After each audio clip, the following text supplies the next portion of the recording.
All right, kids, we are going to learn about some marbling today. And this might require making a mess. So make sure that you can either go outside or maybe grab a cookie sheet or make sure your parents know that you are doing it and probably ask them for some help. You're going to need shaving cream, but you need like the stuff that's foamy, not the stuff that comes out like gel.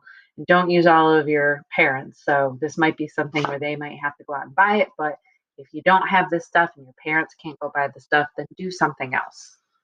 And you're going to put your shaving cream out. And then I just have like a gift card. I'm just going to kind of smooth it out so it's nice and not bumpy. And it smells good. And then you're going to take food coloring. You can use food coloring, or if you have watercolors at home, you can kind of stir it up so it's like a puddle and drip your watercolors where you want it. But food coloring will work cool. This might be a good time to remember how the primary colors and the secondary colors work together. Or if you're older, you can help teach your younger siblings how that all works. So I'm using some red and yellow.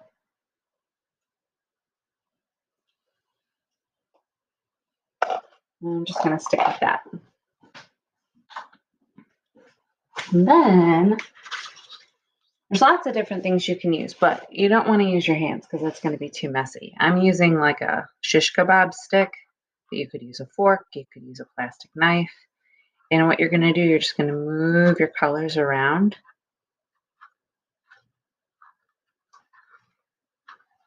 Third graders, remember we were drawing marbles like forever ago, and talking about how we see those patterns and swirls and marbling in the glass.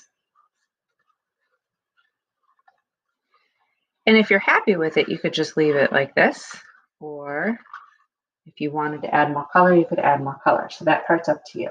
Then you're going to want to get paper. And I think if you have notebook cards, those would be great because they're a little bit thicker. Notebook paper might be a little bit tricky, but you might be able to just use paper out of the printer. And you're going to take your paper and you're going to set it on. And you're not smashing this. You don't want, shaving cream going everywhere. You're just kind of gently pressing. If you remember doing printmaking, like that kind of pressure. And if you look closely, you can kind of see a little bit of where your food coloring was, where that marbling's starting to show through. And then you're going to peel it up. Even that's real pretty, right? So once you're here, you're going to want to use a gift card or something that's like, maybe even if you cut the edge off of like a cardboard box. And you're going to scrape this off.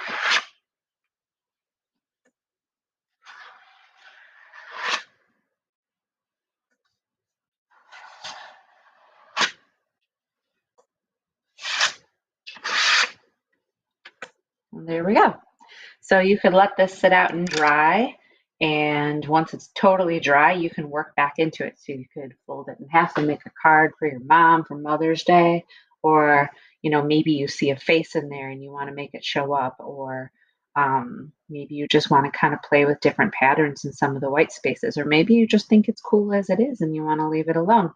Also could be a really cool way to practice writing your letters or trying to make different shapes. Like how I have this over here, I could put another piece of paper on it and print another one. It would look like what I have here, but I could also go back and, practice writing. So for some of you younger ones, that might be good. And even some of you older kids that are working on your cursive, kind of fun to write in the shaving cream. All right, have fun.